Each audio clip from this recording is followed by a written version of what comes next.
નમસ્કાર વિદ્યાર્થી મિત્રો, ગૌતમ વિડિયો લેક્ચરમાં આપ સૌનું સ્વાગત છે।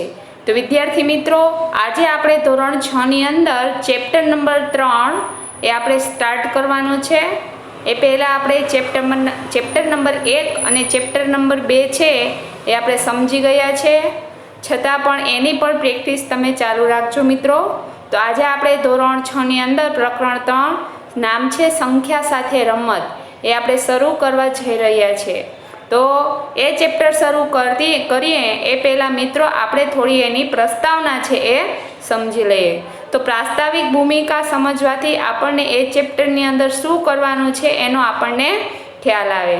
તો સૌપ્રથમ મિત્રો આપણા ચેપ્ટરનું નામ છે સંખ્યા સાથે રમત, એટલે કે સંખ્યા છે એની કઈ રીતના કેટલી રીતે એ ઉપયોગી થાય છે, કઈ ગણતરીમાં ઉપયોગી થાય છે, એ રમત કરતાં આપણને અહીંયા સમજાવવામાં આવે છે। તો સૌપ્રથમ આપણે સમજીએ પ્રસ્તાવના। સંખ્યાનો અવયવ।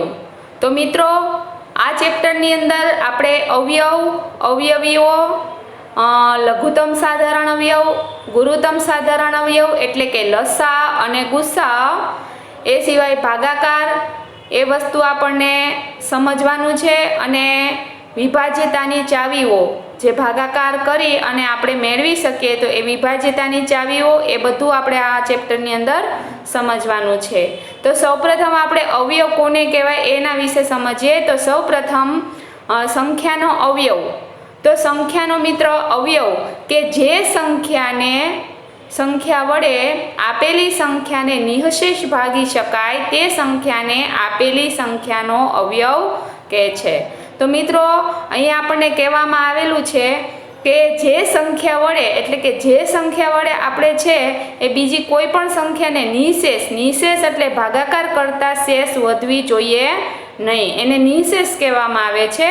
તો તે સંખ્યાને આપેલી સંખ્યાનો અવયવ કહેવાય છે। જો શેષ વધે તો એ અવયવ કહેવાય નહીં, પણ નિઃશેષ એટલે કે શેષ વધવી જોઈએ નહીં। હવે અહીંયા એક આપણને ઉદાહરણ આપેલું છે, દાખલા તરીકે 10 ને 1, 2 અને 5 વડે નિઃશેષ ભાગી શકાય છે। કઈ રીતના? તો તમે જુઓ મિત્રો, અહીંયા હું એક ભાગાકાર કરીને બતાવું છું તમને। આ 10 છે, તો 10 છે એનો આપણે ભાગાકાર કરીએ તો કયો ઘડિયો બોલવો પડે આપણે? તો 2 નો ઘડિયો સૌ પ્રથમ આપણે બોલીએ તો શું થશે? 2 ના ઘડિયામાં 10 ક્યાં આવે? 2 પંચા 10, તો 2 વડે આપણે ભાગાકાર કરીએ તો થશે અહીંયા આપણે 2 પંચા 10 છે એ થશે મિત્રો। તો આ રીતના છે એ આપણે 10 વડે છે એ નિઃશેષ, એટલે જો તમે 2 પંચા 10 થાય મિત્રો, તો આપણે એને નિઃશેષ છે એ ભાગી શકીએ। જો મિત્રો અહીંયા 10 એને ભાગ્યા 2 એટલે 2 પંચા 10, એકમાંથી એક જાય તો 0, એકમાંથી એક જાય તો 0। હવે તમે અહીંયા નીચે જુઓ મિત્રો, અહીંયા શેષ વધેલી છે તો કે શેષ વધેલી નથી। તો આ 10 છે એના અવયવ કયા થાય? એક તો આ 2 થાય અને એક તો આ 5, એ બે એના અવયવ થાય। કોના અવયવ થાય? તો કે 10 ના અવયવ થાય। તો આમ જે સંખ્યાને આપણે નિઃશેષ ભાગી શકાય જે સંખ્યા વડે, એ સંખ્યા છે એને શું કહેવાય? તો કે અવયવ કહેવાય। તો 10 ના અવયવ આપણને ક્યાં મળે છે? એક તો 2 મળે છે અને એક તો 5 મળે છે। તો આ રીતે 5 એ 10 ના અવયવો છે। ત્યારબાદ નેક્સ્ટ એના પછીનો બીજો પોઈન્ટ છે, 1 એ દરેક સંખ્યાનો અવયવ છે અને દરેક સંખ્યાનો નાનામાં નાનો અવયવ છે। જો મિત્રો 1 છે એ દરેક સંખ્યાનો અવયવ કઈ રીતના થાય છે? તો જો આપણે ઘડિયા બોલીએ તો આપણે શું કરીએ છીએ? 1 ગુણ્યા 1 બરાબર 1। તો અહીંયા પણ 1 આવે છે, વચ્ચે જોઉં તમે અહીંયા 1 આવે છે। એ રીતના 2 ના ઘડિયામાં જો 2 એકા 2, તો વચ્ચે 1 આવે છે। એ રીતના 3 એકા 3, તો 1 આવે છે। તો 1 છે એ બધાનો અવયવ થાય। એ રીતના તમે જો બધા જ ઘડિયા બોલો તમે તો બધામાં છે 1 છે ફરજિયાત આવે છે, એટલે 1 છે એ બધાનો અવયવ થાય। જો તમે 100 નો ઘડિયો બોલો તો 100 એકા 100, તો એમાં પણ 1 આવે છે। એટલે 1 છે એ શું છે? તો કે બધાનો અવયવ છે ને સૌથી નાનો અવયવ છે એ 1 છે। ત્યારબાદ નેક્સ્ટ પોઈન્ટ, દરેક સંખ્યા પોતે પોતાનો અવયવ છે અને દરેક સંખ્યાનો મોટામાં મોટો અવયવ સંખ્યા પોતે જ છે। હવે આપણને અહીંયા કીધું છે કે દરેક સંખ્યા છે એ પોતાનો જ અવયવ છે। દરેક સંખ્યા પોતાનો અવયવ કઈ રીતના? જો આપણે 12 નો ઘડિયો કરીએ, આપણે 12 એકા 12 તો 12 એકા 12 કરીએ તો 1 છે એ નાનો અવયવ છે, બરાબર. તો 12 છે એ શું છે? 12 છે એ એનો અવયવ થાય. તો સંખ્યા પોતે જ પોતાનો અવયવ છે. જો તમે 12નો ઘડિયો હોય તો 12 છે એ પણ પોતે પોતાનો અવયવ થશે. એ રીતના જો 15નો ઘડિયો હોય 15 એકા 15 તો 1 તો સૌથી નાનો અવયવ છે જ, પણ 15 પોતે પોતાનો અવયવ પણ છે જ. તો આમ દરેક સંખ્યા છે એ પોતે પોતાનો અવયવ છે, અને દરેક સંખ્યાનો મોટામાં મોટો અવયવ કયો? તો કે એ સંખ્યા પોતે જ છે એ પોતાનો મોટો અવયવ થાય છે. ત્યારબાદ નેક્સ્ટના પછીનો છે ત્રીજો પોઈન્ટ. તો ત્રીજો પોઈન્ટ છે આપણો એ છે સંખ્યાને તેના અવયવ વડે નિઃશેષ છે એ ભાગી શકાય છે. સંખ્યાને તેના અવયવ વડે. હવે જો આપણે હમણાં પહેલું ઉદાહરણ આપણે શું લીધું હતું કે 10 છે એના આપણે અવયવ પાડેલા, બરોબર. તો 5 દુ 10 છે તો 5 છે એ શું છે? એનો અવયવ છે. તો અહીંયા આપણને એમ કહે છે કે સંખ્યાને તેના અવયવ વડે નિઃશેષ ભાગી શકાય.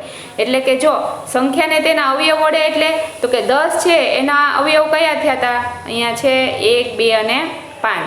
તો એ સંખ્યા વડે જ આપણે 10ને ભાગી શકાશે, અન્ય સંખ્યા વડે આપણે 10ને ભાગી શકાશે નહીં. એટલા માટે અહીંયા કહે છે કે તેના અવયવ વડે એને નિઃશેષ ભાગી શકાય છે. ત્યારબાદ ચોથો પોઈન્ટ છે સંખ્યાનો અવયવ તે સંખ્યા કરતાં નાનો અથવા તે સંખ્યાની બરાબર હોય છે.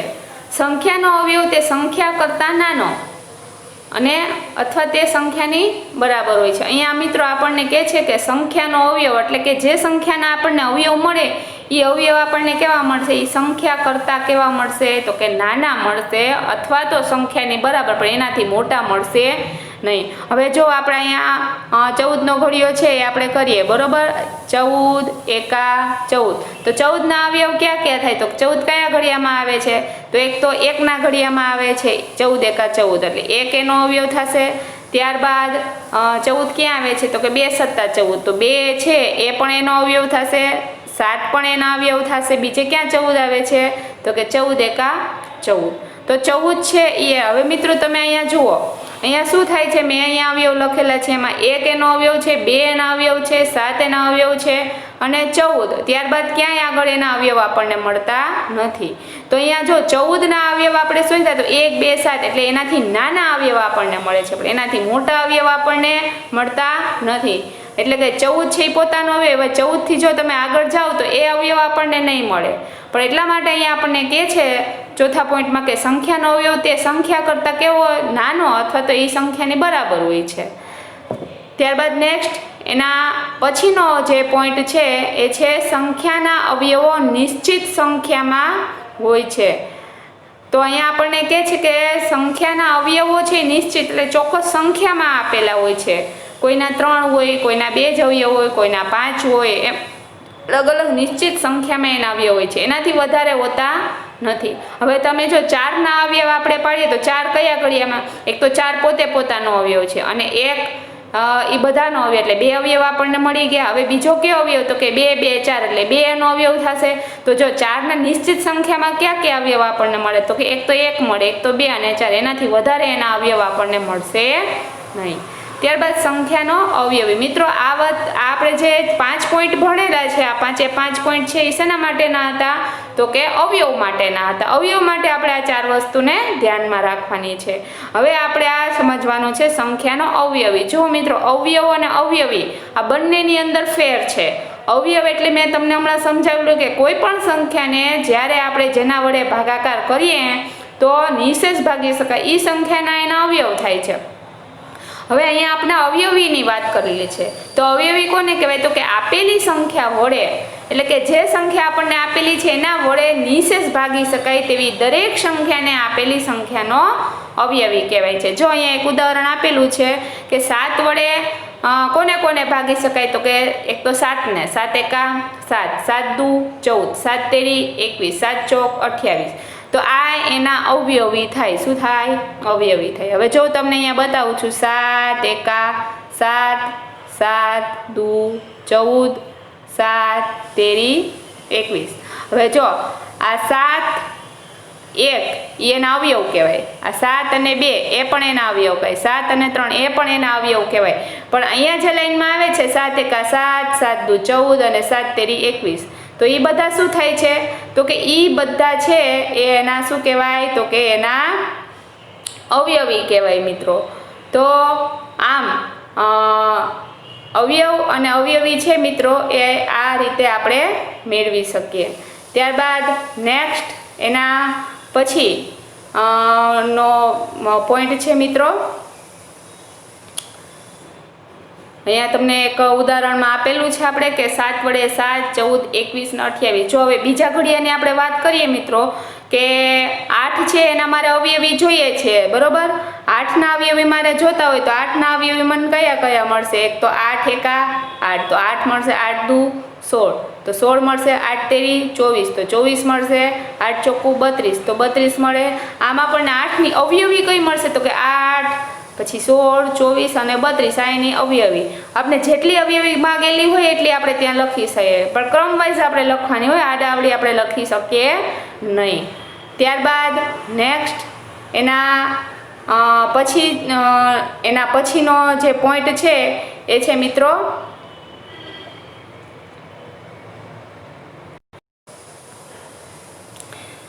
એના પછીનો પોઈન્ટ છે કે દરેક સંખ્યા પોતે પોતાનો અવયવી છે. તો મિત્રો અહીંયા કહે છે દરેક સંખ્યા છે એ પોતાનો અવયવી છે. અવયવ જેમ છે એ રીતના અવયવી છે. એટલે કે સંખ્યા પોતે 8 છે તો કે 8 એકા 8 એ સંખ્યા પોતે જ પોતાનો અવયવી છે.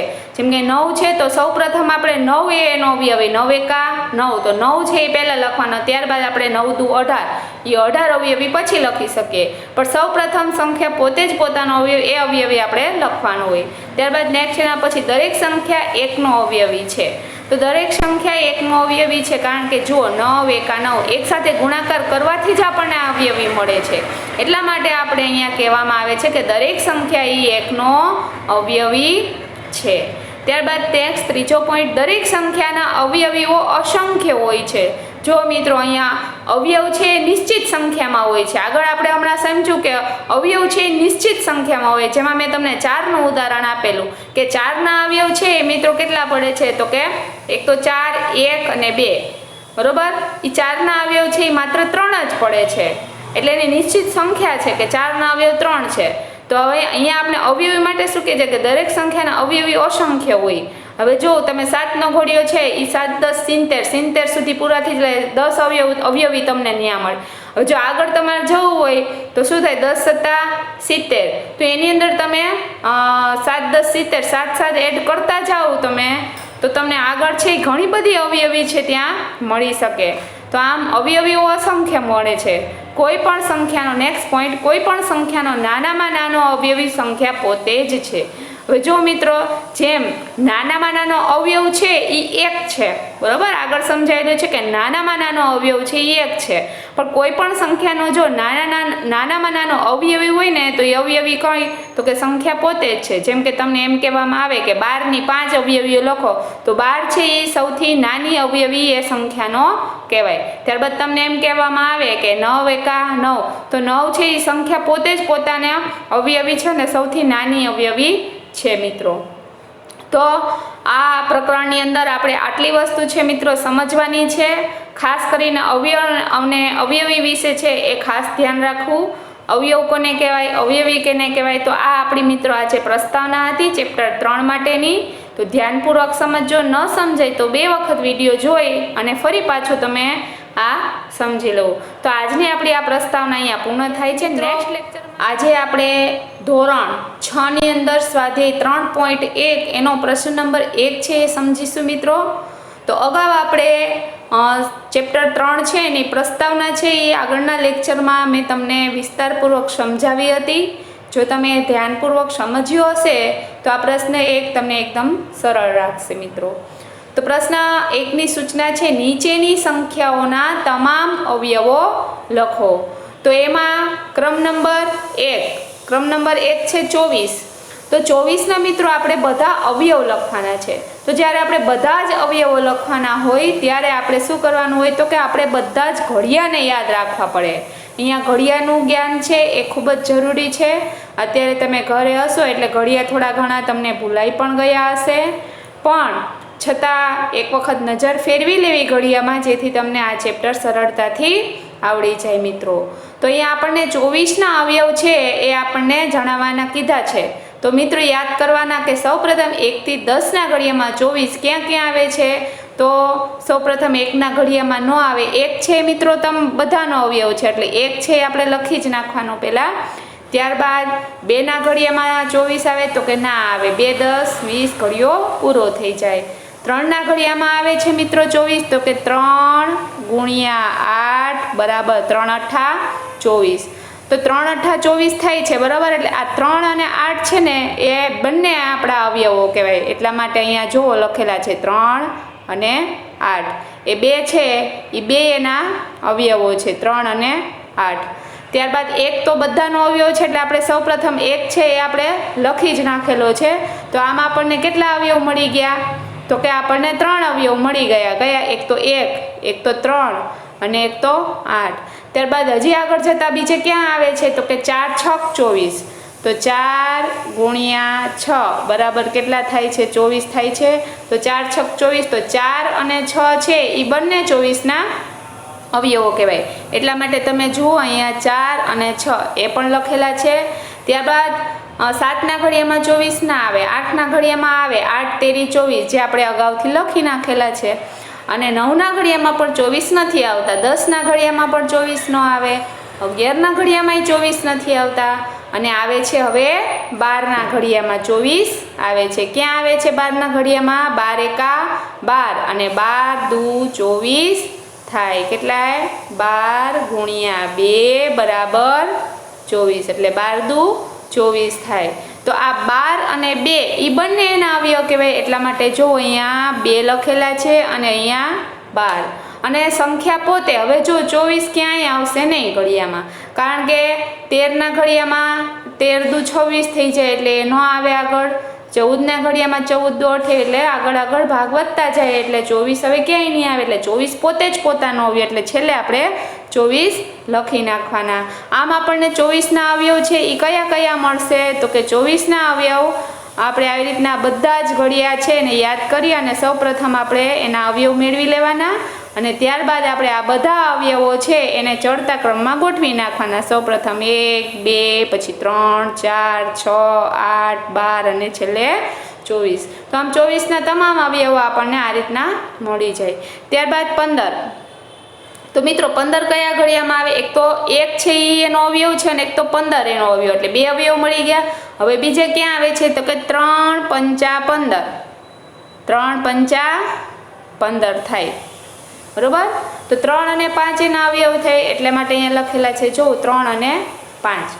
તો 1 3 5 અને 15, હવે ક્યાંય 15 છે એ આવશે નહીં, 15ના જ ઘડિયામાં આવશે, 15 એકા 15। તો આમ આપણને 15ના અવયવ શું મળે? 1 3 5 અને 15। એ જ રીતે 21ના અવયવ, તો કે 21ના અવયવ છે એ પણ આપણે એ જ રીતના મળશે મિત્રો। તો કે સૌપ્રથમ 1 અને ત્યારબાદ 21 એ 2 એના અવયવ, બાકી ક્યાં 21 મળે? તો કે 3 7 21 એટલે 3 અને 7 એના અવયવ થાય। તો આમ એના અવયવ આપણને મળશે 1 3 7 અને 21। ત્યારબાદ નેક્સ્ટ એના પછીની સંખ્યા છે 27, તો 27નો અવયવ 1 છે એ બધાનો અવયવ છે એટલે સૌપ્રથમ 1 લખવાનો, ત્યારબાદ 27 જ પોતાનો અવયવ છે। હવે 27 ક્યાં આવે? તો કે 3 નવા 27, બાકી ક્યાંય 27 એ કઈ ઘડિયામાં આવતા નથી। તો 3 અને 9 એના અવયવ થશે। તો આમ 1 3 9 અને 27 એના અવયવ થશે। ત્યાર પછીની સંખ્યા છે 12, તો 12ના બધા અવયવ આપણે લખવાના છે। તો કે 1ના ઘડિયામાં સૌપ્રથમ, હવે 2ના ઘડિયામાં 2 6 12 એટલા માટે 2 અને 6 આપણે અહીંયા લખેલા છે। 3ના ઘડિયામાં 3 ચોક 12 એટલે 3 અને 4 છે એ આપણે લખેલા છે, અને છેલ્લે 12 એકા 12, તો 12 એનો અવયવ થશે। તો આમ આપણને 12ના અવયવ મળશે 1 2 3 4 6 અને 12। ત્યારબાદ નેક્સ્ટ એના પછીની સંખ્યા છે એ છે 20, તો મિત્રો 20 છે એના અવયવ, તો કે 1 પહેલાં, ત્યારબાદ 20 ક્યાં ક્યાં આવશે? તો કે 2ના ઘડિયામાં આવશે, 2 10 20, એટલા માટે જો અહીંયા આપણે સૌપ્રથમ 20 ક્યાં ક્યાં આવે છે આપણે નક્કી કરી નાખીએ। સૌપ્રથમ 1ના ઘડિયામાં 1 20 20 બરોબર। ત્યારબાદ આવશે 2ના ઘડિયામાં 2 ગુણ્યા 10, 2 10 20, ત્યારબાદ 4 25 એટલે 4 ગુણ્યા 5, ત્યારબાદ આવશે 10 દુ 20, તો 10 ગુણ્યા 2 અને છેલ્લે આવશે 20 એકા 20. તો હવે આપણે એના અવયવ છે આપણે સૌપ્રથમ 1, તમે જુઓ અહીંયા 1, તો આપણે અહીંયા 1 લખેલો છે, ત્યારબાદ આ 2, તો 2 અહીંયા લખેલા છે, ત્યારબાદ 4, તો 4 લખેલા છે, ત્યારબાદ 5 એના અવયવ, તો 5, પછી 10, તો અહીંયા 10, 2 જો મિત્રો અહીંયા એક વખત આવી ગયા એટલે બીજી વાર ના લખી શકાય, પછી 10, તો 10 અને છેલ્લે આવે છે 20, તો 20. આમ આપણે અવયવ છે એ આ રીતના ગુણાકાર છે એ કરીને પણ તમે દર્શાવી શકો છો અવયવ મિત્રો. ત્યારબાદ આપણે નેક્સ્ટ એના પછીની સંખ્યા છે એ છે 18. તો 18 છે એના અવયવ તો કે 1, ત્યારબાદ 2 9 18 એટલે 2 અને 9 જુઓ મિત્રો અહીંયા છે, ત્યારબાદ 6 તેરી 18 એટલે 6 અને 3 એ પણ છે, પછી 2 અને 9 ને છેલ્લે 18 એકા 18. તો આમ 18 ના અવયવ આપણને મળે 1 2 3 6 9 અને 18. ત્યારબાદ નેક્સ્ટ એના પછીની સંખ્યા છે 23. તો 23 છે મિત્રો એ કેવી સંખ્યા છે તો કે અવિભાજ્ય સંખ્યા છે.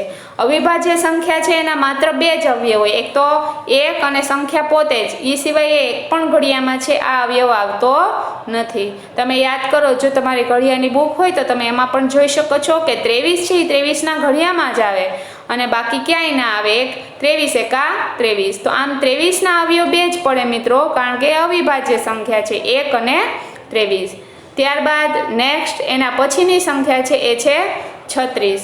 તો 36 ના અવયવ મિત્રો 36 જે ઘડિયામાં આવે એ બધા તો કે સૌપ્રથમ 1, પછી કેટલા દુ 36 તો કે 18 દુ 36 એટલે 2, ત્યારબાદ કેટલા તેરી 18 તો કે 12 તેરી 36 એટલે 3 એના અવયવ અને 12, પછી 4 9 36 એટલે 4 અને 9, પછી છાંયે 36 એટલે છાંયે એટલે 6 જેમાં 2 વખત આવે એટલે આપણે 6 ને એક જ વાર લખીશું. ત્યારબાદ 18 દુ 36 એટલે 2 અને 18 અને ત્યારબાદ 36 એકા 36. આમ 36 ના આવ્યા આપણને કયા મળશે 1 2 3 4 6 9 12 18 અને 36. તો મિત્રો આમ આપણે આ બધી જ સંખ્યા છે એના અવયવ છે એ આ રીતના ઘડિયા દ્વારા આપણે શોધી શકીએ. ત્યારબાદ પ્રશ્ન નંબર 2, પ્રથમ 5 અવયવી લખો. તો મિત્રો અહીંયા આપણે જો અવયવ નથી કીધા પણ અવયવી લખી જો તમે પ્રસ્તાવના સમજી હશે તો એકદમ સરળતાથી તમને આવડી જશે મિત્રો. હવે જો અહીંયા 5 છે એની પ્રથમ 5 અવયવી આપણને લખવાની કીધી છે. તો જો હું 5નો ઘડિયો અહીંયા લખું છું, 5 એકા 5, 5 દુ 10, 5 તેરી 15, 5 ચોકું 20 અને 5 25, 1 2 3 4 અને 5. હવે જો મિત્રો અવયવી ક્યાંથી લેવાની આપણે આ એક તો 5, તો પહેલી અવયવી તમે જોઈ શકો અહીંયા 5, બીજી છે 10, 5 દુ 10 એટલે 10, ત્રીજી છે 5 તેરી 15 એટલે 15, ત્યારબાદ 5 ચોકું 20 તો 20, પછી 5 25 તો અહીંયા 25. આમ પ્રથમ 5 અવયવી આપણને આ રીતના, પ્રથમ એટલે લાઈનમાં જે 5 આવતી હોય ને એ અવયવી. હવે જો તમે 6 છે એ ઘડિયા કીધો હોય તો 6 એકા 6 તો 6 એની અવયવી થાય, 6 દુ 12 તો 12 એની અવયવી થાય, 6 તેરી 18 તો 18 એની અવયવી થાય. આમ અવયવી એકદમ સહેલી છે મિત્રો, એમાં કાંઈ અઘરું નથી. તો આમ પ્રથમ 5 અવયવી આપણે કઈ મળશે 5 10 15 20 અને 25. ત્યારબાદ નેક્સ્ટ એના પછીની સંખ્યા છે 8. તો 8માં પણ એ જ રીતના 8નો ઘોડિયો આપણે બોલતું જવાનું, 8 એકા 8, 8 દુ 16, 8 તેરી 24, 8 ચોકું 32, 8 પંચા 40. તો આમ પ્રથમ 5 અવયવી આપણને અહીંયા મળી ગઈ. ત્યારબાદ નેક્સ્ટ એના પછીની સંખ્યા છે 9. તો 9ની અવયવી 9 એકા 9, 9 દુ 18, 9 તેરી 27, 9 ચોકું 36 અને 9 પંચા 45. તો આમ આપણે પ્રથમ 5 અવયવી અહીંયા પણ મળી જશે સરળતાથી. ત્યારબાદ નેક્સ્ટ એના પછીનો પ્રશ્ન એ છે પ્રશ્ન નંબર 3, ઊભી હરોળ 1ની સાથે ઊભી હરોળ 2ની સરખામણી કરો. મિત્રો અહીંયા જોડકા છે અવયવ અને અવયવીના. તો આપણને અહીંયા ઊભી હરોળ ને આડી હરોળ છે એ જોડકા આપણને મેં તમને અહીંયા જોડેલા છે, છતાં પણ તમને એક વસ્તુ છે એ સમજાવી દઉં મિત્રો. હવે જો આપણે અહીંયા શું કરવાનું છે, જો સૌ પ્રથમ આપણે 35 છે તો 35 છે તો 35 છે એની અવયવી કઈ થશે તો કે 7 પંચા 35. તો 35ને આપણે કોની સાથે જોડશું તો કે આપણે અહીંયા બી સાથે. ત્યારબાદ 15 15 અને 15 દુ 30, તો એનો અવયવ થશે એટલે 35ને આપણે ડી સાથે જોડશું. ત્યારબાદ છે 16, તો 8 દુ 16 થાય તો એની અવયવી થશે મિત્રો. ત્યારબાદ 20 એકા 20, તો 20 એકા 20 એનો શું થશે? અવયવ થશે. ત્યારબાદ 25 દુ 50. તમારી બુકમાં આડાવડું છે પણ અહીંયા મેં જોડીને આપેલું છે મિત્રો. તો આમ અવયવો અને અવયવી દ્વારા આપણે આ જોડકું છે એ માત્ર જોડવાનું છે. ત્યારબાદ ક્વેશ્ચન નંબર છે એ 4, 100 સુધીના 9ના બધા અવયવી લખો. જો મિત્રો આપણને અહીંયા એમ કીધું છે 100 સુધીના 9ના બધા જ અવયવ આપણને લખવાનું કીધું છે. તો 100 સુધીના આપણે જો બધા અવયવ છે એ આપણે અવયવી કીધી છે, અવયવ નહીં. તો અવયવી હમણાં એકદમ સરળતાથી મેં તમને સમજાવ્યું. 9ની અવયવી પણ ક્યાં સુધી? તો કે 100 સુધી આવે ને એટલી અવયવી આપણે છે એ લખવાની છે. હવે જો 9નો ઘડી આપણે બોલતું જવાનું છે અને લખતું જવાનું, બરાબર. 9 એકા 9, તો 9 આવેલા.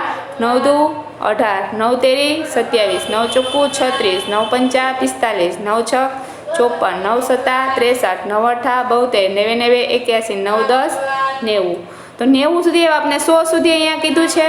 તો 9 10 90, તો 90 થયા. તો હવે આપણે એ 90 છે એની અંદર આપણે 9 એડ કરીએ તો આપણને કેટલા મળશે? જો આ 9 10 90, તો હજી આપણે ઘડીઓ છે આગળ વધારીએ તો 90 છે એની અંદર આપણે શું કરવાનું? પ્લસ આ 9ને ઉમેરવાના. તો જો 9ને ઉમેરીએ તો આપણે કેટલા મળશે? આપણને 99 મળશે. તો આ એક આપણો આ અવયવ થશે 99. પણ આપણે 100 સુધીની કીધી. જો હવે આપણે 99ની અંદર જો 9 ઉમેરીએ તો આપણે 100થી વધી જાય. એટલા માટે આપણે 9 10 90 સુધી પણ લખી શકીએ અને 99 જો તમે લખો તો પણ ચાલે. એટલે 90ની અંદર તમે હવે એડ કરો એટલે આગળ ઘડીઓ વધી શકે. તો આમ અવયવી છે આગળ વધી શકે પણ અવયવ આગળ વધી શકે નહીં, કારણ કે નિશ્ચિત સંખ્યામાં હોય છે એટલા માટે. તો મિત્રો આજે આપણો અહીંયા સ્વાધ્યાય 3.1 છે ને કુલ 4 પ્રશ્ન છે. એ 4 પ્રશ્ન છે એ મેં તમને અહીંયા સમજાવી દીધેલા છે. તો આપણો આ વિડીયો વારંવાર જોજો, તેથી તમને સમજાઈ જાય. તો આજનો આ લેક્ચર આપણો અહીંયા પૂર્ણ થાય છે. થેન્ક યુ વિદ્યાર્થી મિત્રો, આભાર.